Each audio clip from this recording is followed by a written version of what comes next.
Next, from the House chamber in the state capitol, Governor Rauner delivers the 2017 State of the State Address. This runs about 35 minutes.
Thank you very, very much.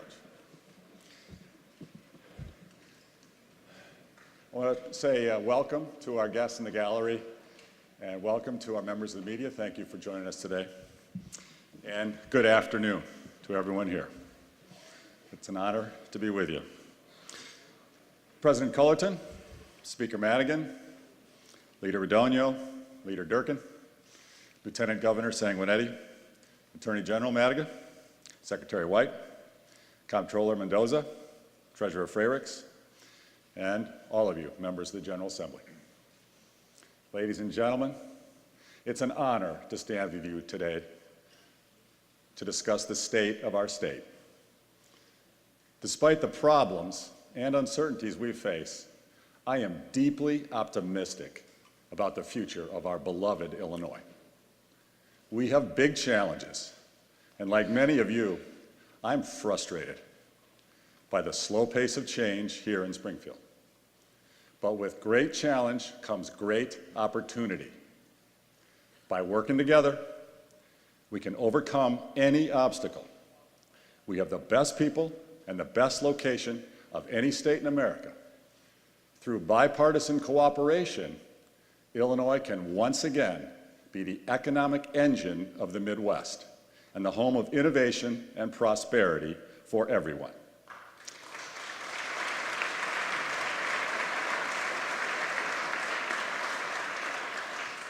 Two years ago, when our administration came into office, we set about to return Illinois to a state of growth and opportunity.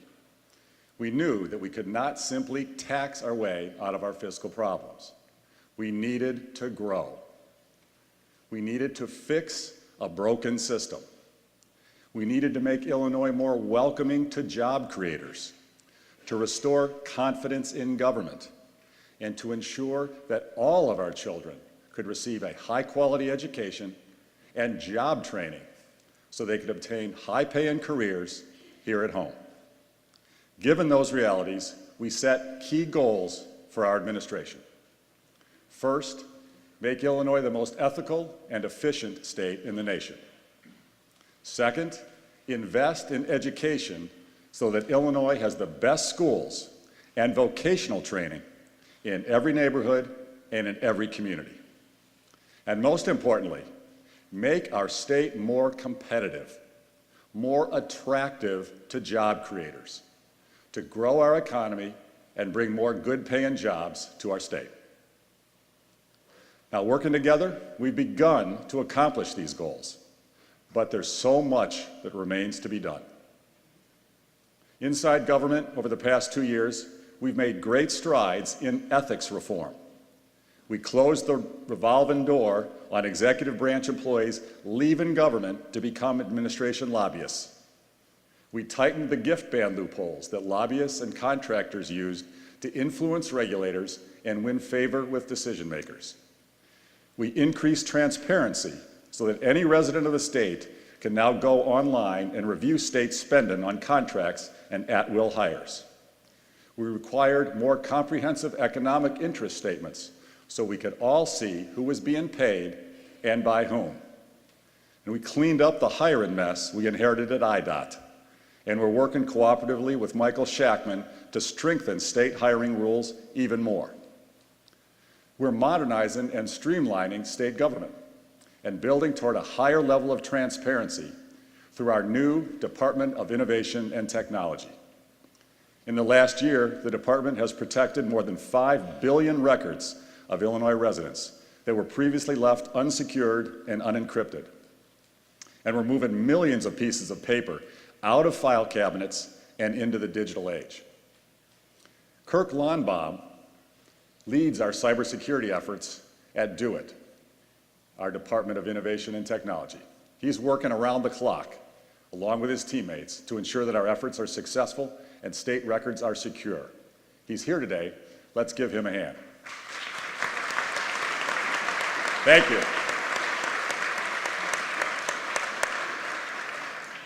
We've cut red tape and made it easier for constituents to interact with state government. We're moving to a digital application process for professional licenses and reducing processing times by 70%. We're cutting paper and postage costs through online license renewal notifications, saving money and more than 16,000 hours of work every year. Richard Morris works for the Department of Financial and Professional Regulation and has been a leader in our transformation to online licensing. Working across agency lines and with professional associations outside of government, he has put the time and effort in with the right people, the right level, the right time to make this initiative a success. He's here with us today. Let's all give him a hand for his service to our state. Thank you. Thank you. You're transforming state government to benefit our people and our taxpayers. We appreciate it. We're using technology and innovation to stop fraud and abuse everywhere we can. We're already saving taxpayers hundreds of millions of dollars inside Medicaid alone. And we're working together. We enacted historic reforms to crack down on unemployment insurance fraud as well. We've signed innovative new contracts now with 20 of our state government unions to drive more value for taxpayers by paying more for productivity and high performance rather than just seniority, by starting overtime pay after 40 hours rather than just 37 and a half, by adding greater flexibility in the workplace. And we've laid the groundwork for allowing volunteers to work at our state parks and health facilities. These are all common sense changes that are good for employees and taxpayers alike.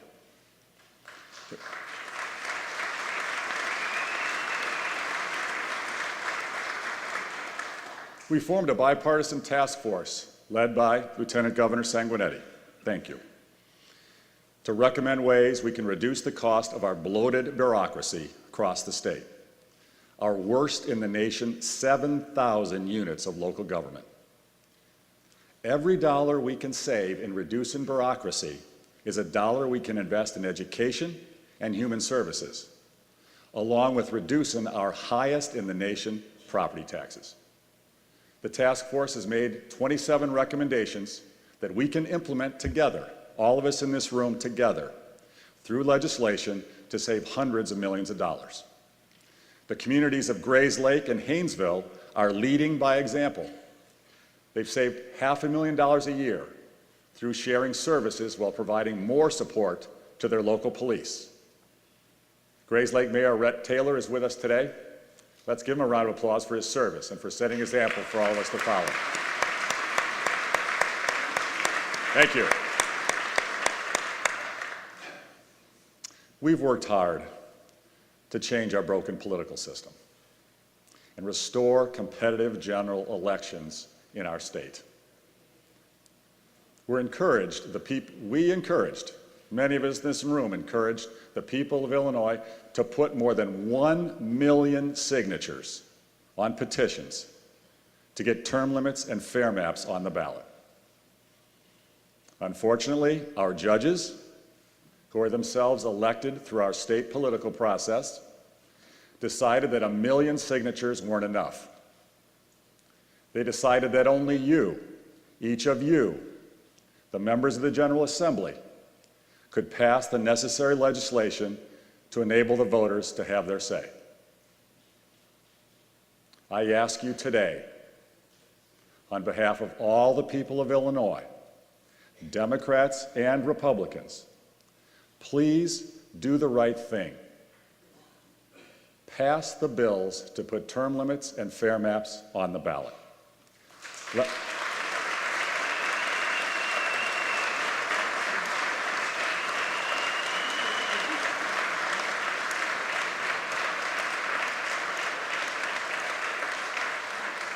Let the people of Illinois decide these issues for themselves. Let them have the ability to vote on these issues.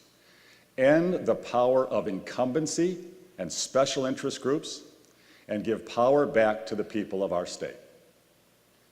Illinois turns 200 in 2018. What better time to give us a brighter next 200 years than by bringing greater integrity to our political system?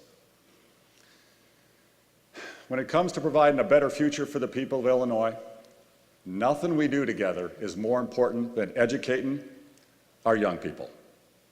We all want our children to be able to stay here in Illinois with good paying jobs. We want employers to come to Illinois because we have the best people. So our administration has made education from cradle to career top priority. 2 years ago, we delivered, together with you, unprecedented funding for our K-12 schools.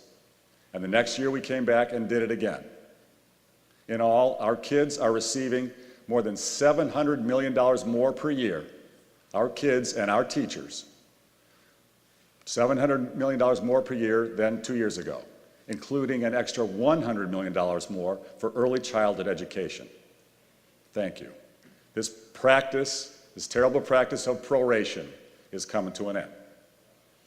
We formed a bipartisan task force to recommend changes to the unbalanced way our K-12 public schools are funded.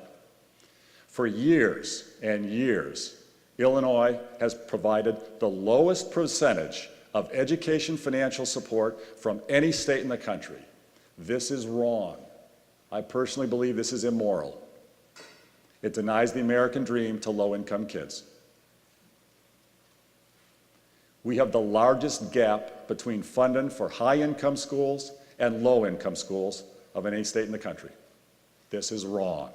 We have to end that, both across the state and within the city of Chicago.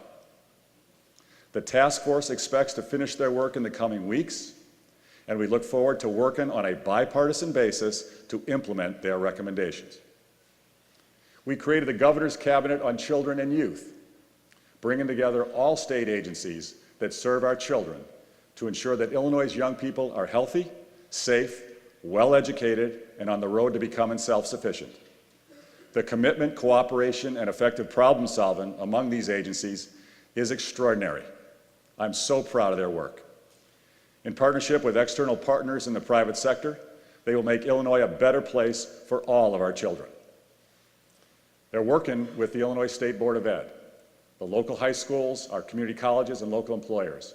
Our youth cabinet is striving to expand vocational training and technical apprenticeship programs for all of our high school students while they are in high school, so each of them has a clear path to an attractive career. Another critical initiative of the Children's Cabinet is reducing young children's exposure to lead. We put this at the top of the Cabinet's priority list from day one when we formed them last year. We're proud to recognize Jen Walling from the Illinois Environmental Council, who's working with us on this effort, and she's here today. Jen, thank you for your work.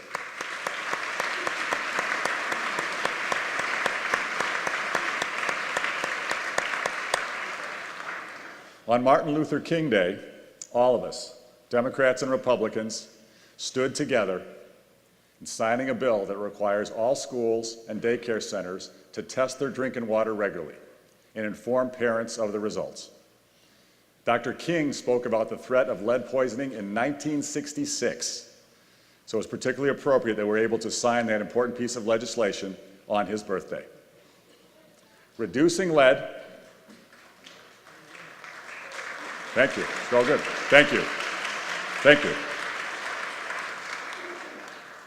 Reducing lead exposure, which disproportionately affects low-income children and children of color, is a social justice issue.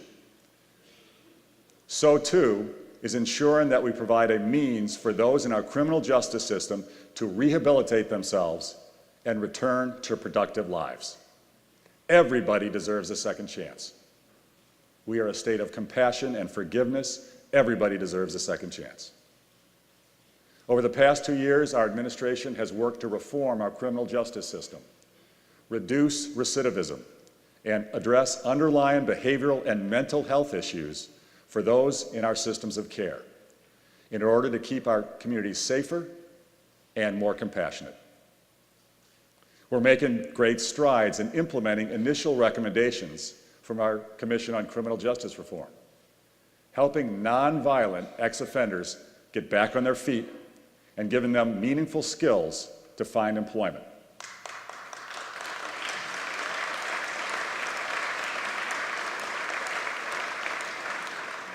We're turning around the Department of Children and Family Services. It is so critical that they provide their services well, and it's been a deeply troubled agency, as we all know, for a long time. We're making strides. It's hard, but we're making strides. We've safely reduced the juvenile justice population by 49%. We've shuttered the outdated roundhouse at Stateville Prison, while repurposing 2 other facilities in Murfreesboro and Kewanee as life skill centers to help nonviolent offenders return to the workforce more effectively. Thank you. Thank you.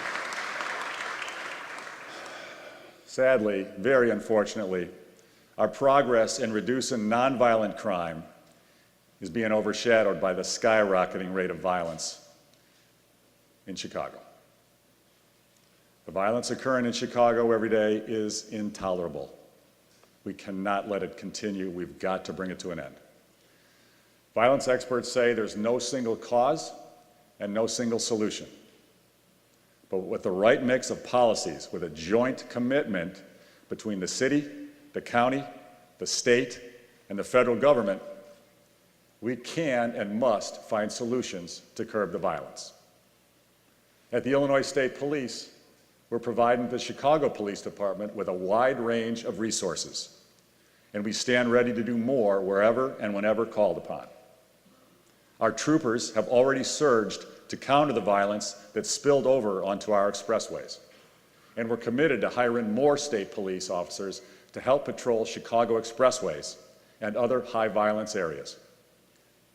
Now, law enforcement plays a critical role in violence reduction, but in the end, it's a treatment, it's not a cure. Addressing the roots of this plague will take much more. To restore hope where hope has been lost. To build a long-term future of quality education and good jobs for communities that need it the most. Most important thing we can do for the long term. Tearing down the barriers to good jobs and economic opportunity. Getting rid of blight and incentivizing redevelopment. Making sure both the state and Chicago Public Schools itself treat low-income kids the same as high-income kids.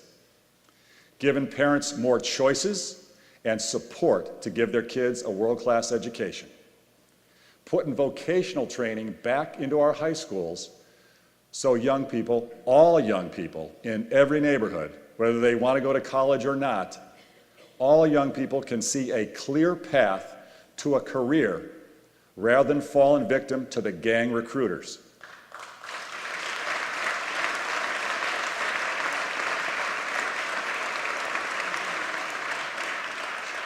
As my good friend, Reverend Marshall Hatch, has said, nothing stops a bullet like a job. That is so true. And so we're building on opportunity in every community, focused on more opportunity, so that every resident of Illinois can share in the American dream. We have got to get jobs into our neighborhoods, not just certain areas, everywhere in every neighborhood. That's the single greatest priority we have, growing more good-paying jobs everywhere in Illinois. Now, to do that, improving transportation is critical to our goal of growing more jobs across the state. We've advanced critical transportation projects to improve the quality of life for residents and attract new families and businesses. We rebuilt 62 miles of Interstate 90 between Rockford and Chicago, replaced or rehabilitated 100 bridges along the way. We expanded the I-57-70 corridor in Effingham and completed a new flyover ramp connecting the Dan Ryan and the Eisenhower Expressways in Chicago. And here's an important one. With your approval, we need your help, we need your authorization. With your approval here in the General Assembly, we're hoping to create a public-private partnership to create a new managed lane on I-55, paid for by private investors, not taxpayers. The project will create thousands of construction jobs, expand the quality of life for our commuters, and support faster economic growth throughout the region. I hope we can do this together. It'll make a big difference. We created a partnership that draws upon the wisdom and experience of our state's top business executives to recruit employers, job creators. We call it Intersect Illinois. It includes people like Sheila Morgan of the Minority Supplier Development Council, Inga Karas, a 30-year environmental business leader and chairman of the Peru, Illinois Karas Group, Jim Wong, a CEO and business entrepreneur with more than 20 years experience, and the chairman, Jim Schultz, a fifth-generation Illinoisan and agribusiness entrepreneur. Working together, they're trying to bring hope and opportunity across our entire state. Sheila, Inga, and Jim Wong are here today. Let's thank them for their service to our state. Thank you for your work. Thank you.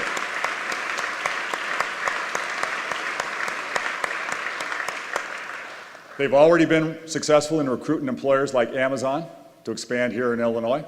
Amazon's committed to bringing 7,000 new jobs across Illinois. Thousands and thousands across the state, not just in one region. It's a big deal. And we're in good talks with more employers. They'd like to see us make changes, but they're ready to come. Working with you in the General Assembly, we were also able to save jobs in the Quad Cities and in Clinton by passing legislation that ensured energy plants there stayed open. That was a big deal. Thank you. Thank you for all of you in the room.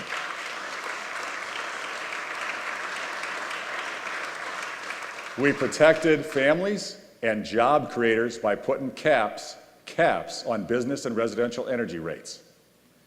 That was critical. And at the same time, we were able to advance green energy by improving our renewable energy portfolio standard that will lead to billions of dollars in private investment in wind and solar energy here. Big deal. Thank you. Jeff Rage and his wife Stephanie live in Clinton with their daughters, 8-year-old Hallie and 6-year-old Maisie. They're here with us. Jeff works as chemistry technician at the plant. Stephanie is an IT analyst for State Farm, and their daughters attend Clinton Public Schools. They were understandably nervous about the potential plant closing and elated when we successfully passed the Future Energy Jobs Bill. Rage family's here today.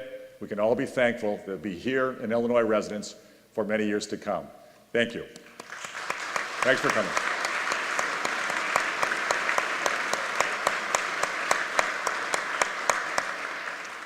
But this is just a start. Illinois is home to some of the greatest research universities in the world.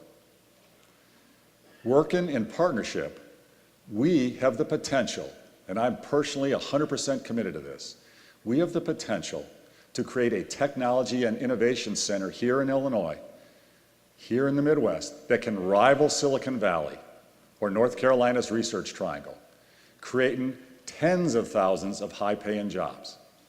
We can recruit companies who are drawn to our great transportation system, our natural resources, and our Midwestern work ethic and quality of life.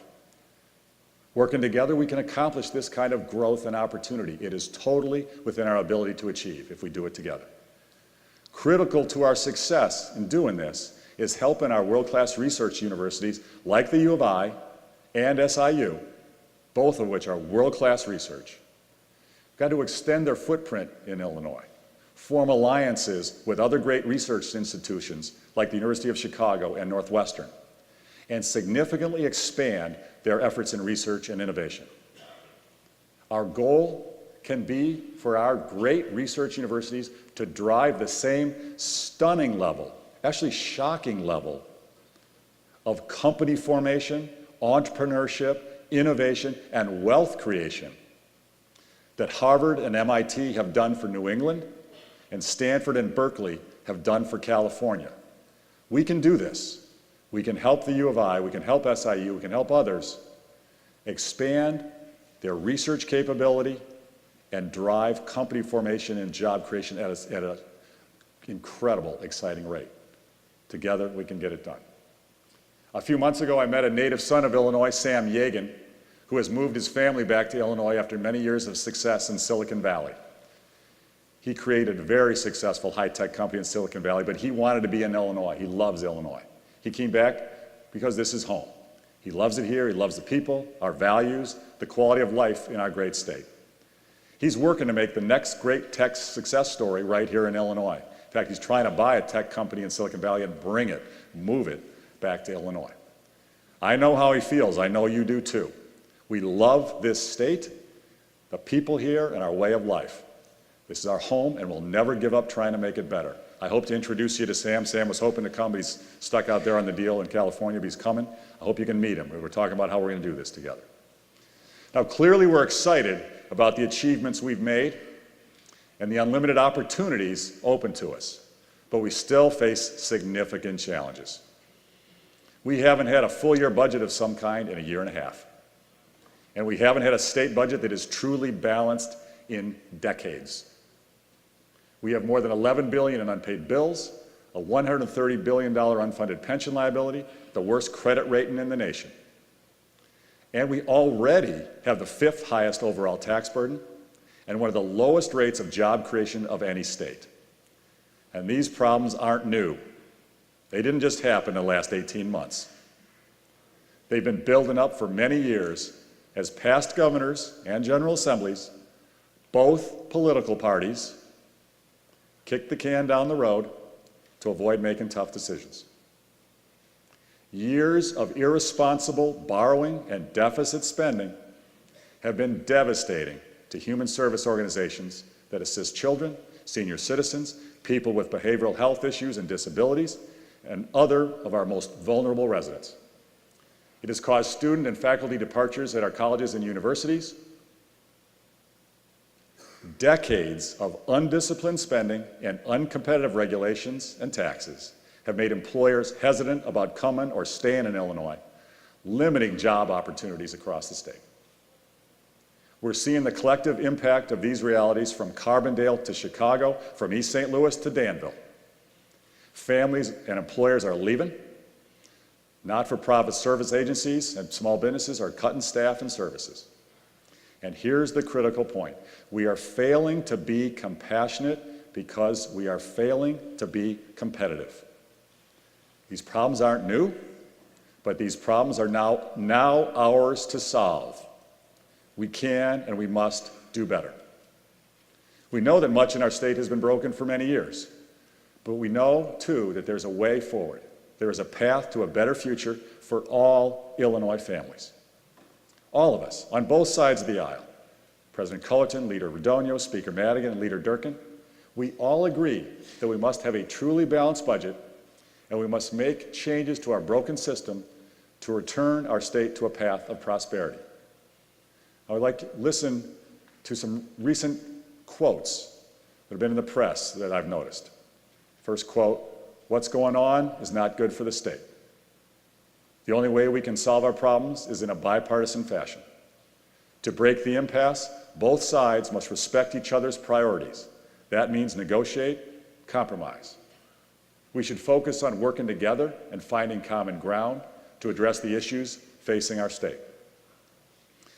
Those statements were made by Leader Radonio, President Cullerton, Leader Durkin, and Speaker Madigan.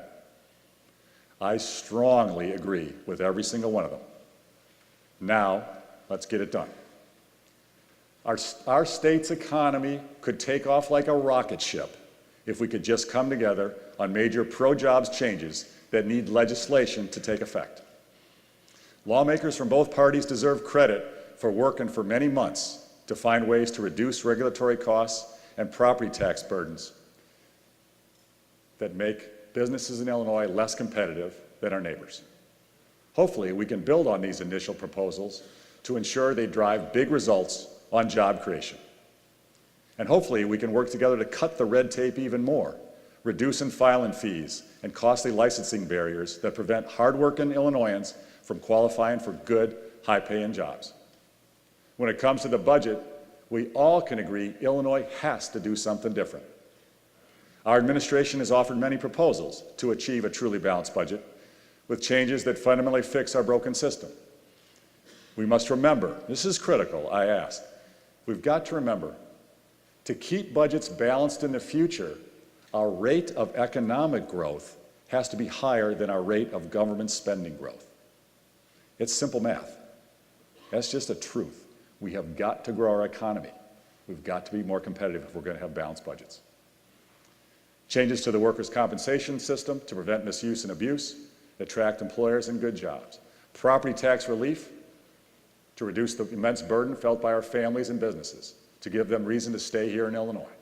Term limits and fair maps, redistricting reform, where voters can pick their representatives, not the other way around, in order to restore the confidence of job creators and working families in our state. We've offered these proposals to drive the change that we all know is necessary. It's heartening to see the Senate coming together on a bipartisan basis to acknowledge these changes are needed. Let's build on that cooperation to achieve a truly balanced budget and changes that really move the needle on job creation and property tax relief.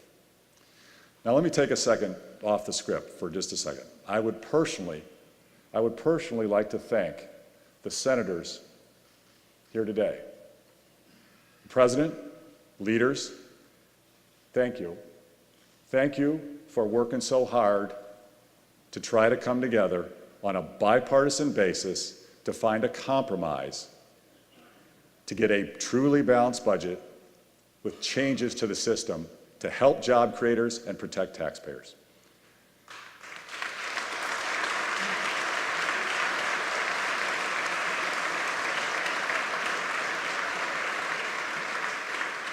We all know this is very, very difficult. There's a lot of arrows. Please don't give up.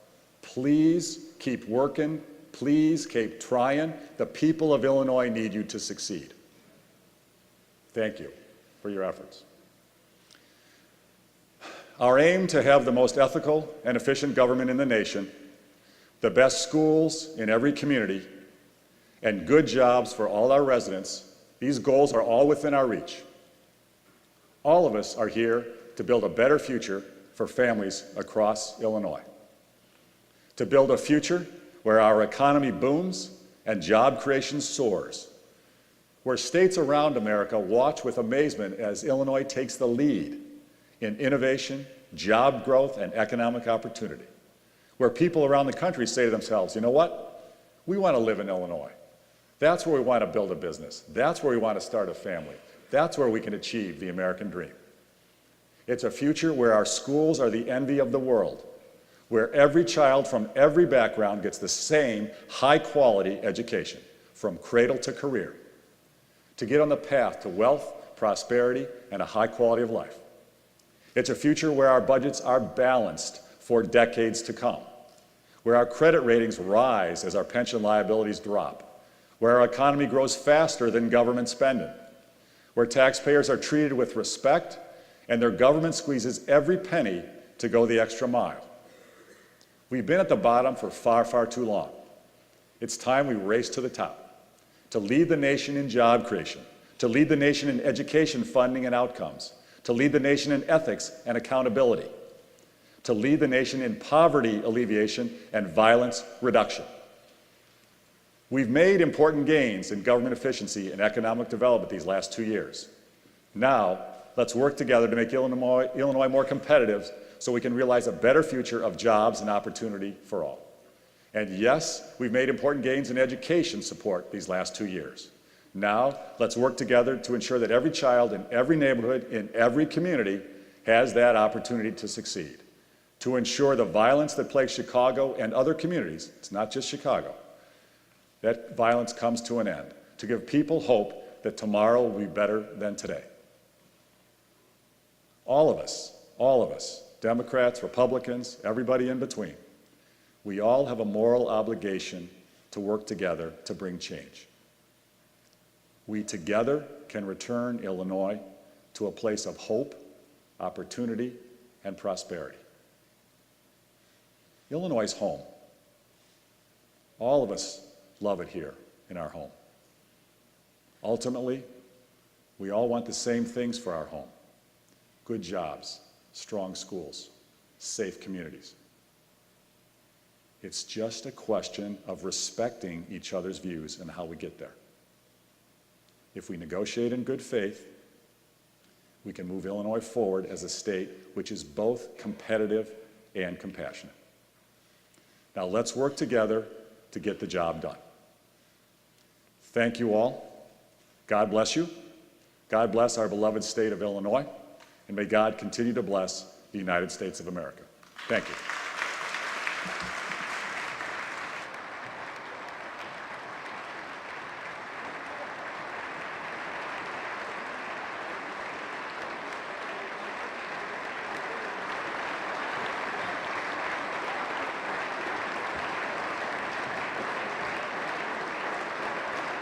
Will the committee of escort please come forward to escort the governor from the chamber?